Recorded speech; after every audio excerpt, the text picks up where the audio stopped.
En los tiempos antiguos, cuando Israel estaba dividido en dos reinos, el reino del norte liderado por Acab y el reino del sur, gobernado por Jezabel, había un hombre en la tierra que era muy justo y temeroso de Dios, cuyo nombre resonaría a través de las eras: Elías. Elías complació tanto el corazón del Creador que Dios no le permitió morir, sino que lo llevó vivo a los cielos. Elías fue uno de los profetas más importantes mencionados en la Biblia Sagrada, y su vida es sin duda un ejemplo de fe inquebrantable ante el Creador. Su vida y misión se convertirían en legendarias, marcadas por poderosos actos y una fe inquebrantable en Dios. Elías nació en un momento tumultuado, alrededor del 850 a.C., durante el reinado de Acab y Acazías, en el reino del norte de Israel. Esta fue una época de gran apostasía, cuando la adoración al Dios verdadero había sido abandonada a favor de ídolos paganos como Baal y Moloc. La historia cuenta que el pueblo de Israel en el reino del norte había alcanzado una posición económica muy buena desde que se separaron los reinos después de la muerte del rey Salomón. Onri, el sexto rey de Israel en el norte, estableció buenas relaciones con naciones vecinas y casó a su hijo Acab con una de las hijas de Etbaal, rey de los Sidonios, llamada Jezabel. Con esto comenzaron muchos problemas para la nación de Israel, ya que Acab y Jezabel introdujeron la idolatría y la adoración a dioses paganos en la ciudad santa.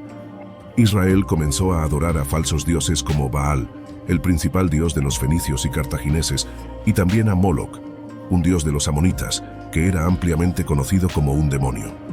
Con esto, Israel se contaminó con la adoración pagana, haciendo sacrificios de niños inocentes a Moloc, algo abominable ante el Señor. La misión del profeta Elías, dada por Dios, fue recordar que el pueblo de Israel había olvidado al verdadero Dios y enfrentar a los falsos dioses para detener los sacrificios humanos que estaban ocurriendo. En este contexto de paganismo e idolatría, Elías fue el portavoz de Dios Todopoderoso. La historia cuenta que Elías fue ante el rey Acab y pronunció el siguiente mensaje: «Vive el Señor Dios de Israel, ante cuya presencia estoy, que en estos años no habrá ni rocío ni lluvia sino según mi palabra». Debido a los actos de idolatría de Israel, una gran sequía se estableció sobre la nación.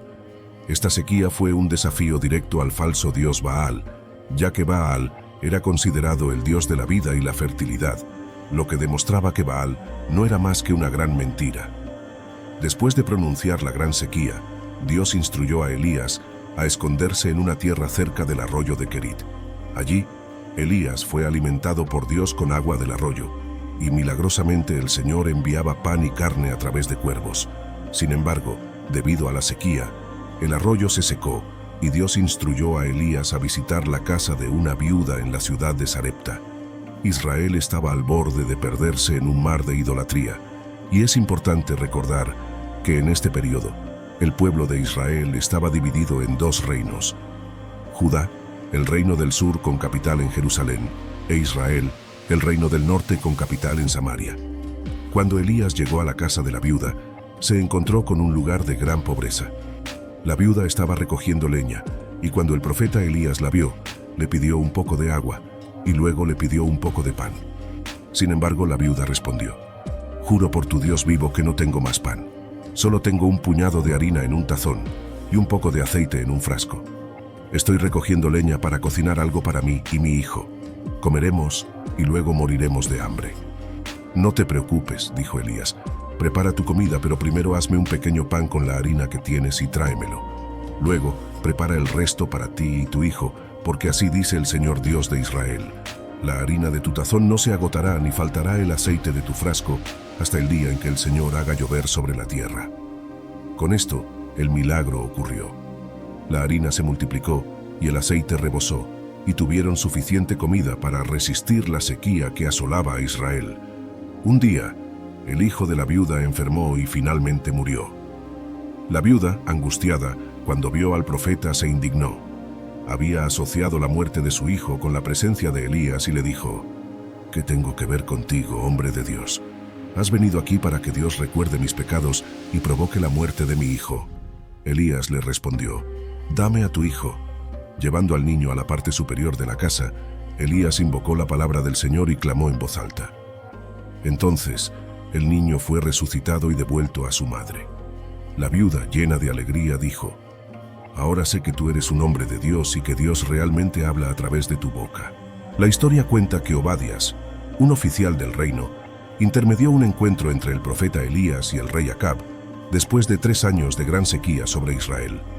La palabra del Señor vino a Elías diciendo: «Ve y preséntate ante Acab, porque enviaré lluvia sobre la tierra». Sin embargo, antes de traer la tan necesaria lluvia a Israel, Elías enfrentó un desafío épico en el Monte Carmelo. Convocó a los 450 profetas de Baal y los 400 profetas de la diosa Asera para un enfrentamiento. La historia cuenta que Elías, junto con toda la nación de Israel, subió al Monte Carmelo. Allí se prepararon sacrificios, uno ofrecido por los paganos y otro por el profeta Elías, pero el desafío era que nadie debía prender fuego al sacrificio, ya que el fuego debía venir de manera sobrenatural del Dios verdadero. Así que en la cima de la montaña, los profetas de Baal pasaron horas invocando a su Dios, pero nada sucedió. Elías, por otro lado, preparó un altar para el Señor y con valentía pidió que se empapara de agua. Luego, en una oración fervorosa, clamó al Dios de Israel y el fuego del cielo descendió, consumiendo el altar y el sacrificio. Fue un momento de triunfo innegable, donde Dios mostró su poder ante todo el pueblo, llevándolos a proclamar: «El Señor, Él es Dios. El Señor, Él es Dios». Con esto, todo el pueblo de Israel reconoció quién era realmente el Dios verdadero, y todos los profetas de Baal fueron muertos, y una gran lluvia cayó sobre la nación israelita, poniendo fin al terrible periodo de sequía que había asolado la nación durante 3 largos años. Una de las grandes hazañas del profeta Elías, que rara vez se menciona, fue su capacidad para correr, que se describe específicamente en el primer libro de los Reyes 1:8-3-6. La historia cuenta que Elías fue capaz de correr delante de la carroza del rey Acab a lo largo de todo el camino, una distancia calculada de aproximadamente 35 kilómetros, una hazaña sobrenatural dada por el poder de Dios. Después de esta impresionante demostración del poder de Dios, Elías enfrentó la ira de Jezabel, quien, al enterarse de lo que le había sucedido a sus profetas, aumentó su odio por el profeta Elías y juró matarlo. Así que él huyó al desierto, donde Dios lo sustentó milagrosamente, enviando cuervos con comida y dándole fuerzas para viajar durante 40 días y 40 noches. Elías, temiendo por su vida, huyó hacia el sur. La historia cuenta que incluso después de que Dios respondiera con fuego del cielo, Elías se entristeció tanto que llegó al punto de desear la muerte. Sin embargo, el profeta Elías fue consolado por el Creador y fue alimentado por los santos ángeles del Señor, un alimento que le dio la capacidad de caminar durante 40 días y 40 noches, hasta llegar a una montaña llamada Horeb. Elías no era solo un hombre de acción, también tuvo encuentros profundos con Dios, como el que ocurrió en el monte Horeb, cuando Dios no estaba en el viento, el terremoto ni el fuego, sino en una voz suave y apacible.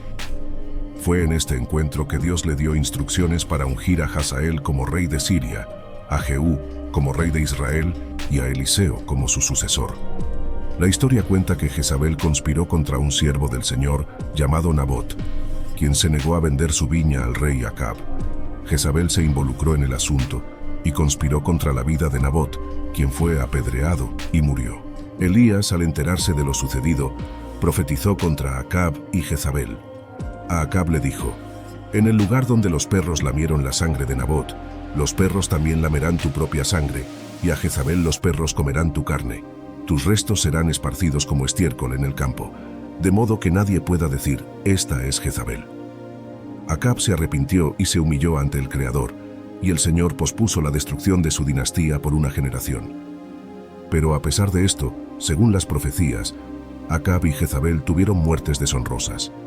Después de la muerte de Acab, su hijo Acazías se convirtió en el sucesor en el trono de Israel. Sin embargo, hizo lo malo ante los ojos de Dios y cayó en las mismas trampas que sus padres, adorando al falso dios Baal. Acazías solo reinó sobre Israel durante 2 años. El punto culminante de la historia de Elías llegó en su partida de la tierra.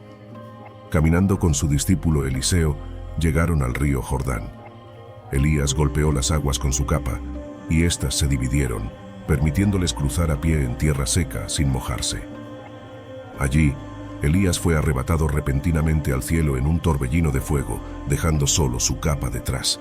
Eliseo, testigo de esta escena extraordinaria, exclamó: mi padre, el carro y los jinetes de Israel. Había visto a su maestro ser llevado a la presencia de Dios. Elías dejó un legado duradero, no solo por sus poderosos actos, sino por su fidelidad inquebrantable a Dios, incluso en tiempos difíciles. Su historia inspira a generaciones a mantenerse firmes en la fe y confiar en la providencia divina, sin importar los desafíos que la vida pueda presentar. Así, Elías permanece como uno de los grandes héroes de la fe, cuya vida y ministerio continúan inspirando y enseñando hasta el día de hoy. Hemos llegado al final de otra historia increíble. Déjanos tu comentario sobre la historia del profeta Elías. Si aún no estás suscrito, suscríbete ahora para no perderte la próxima historia. Te veremos en el próximo video.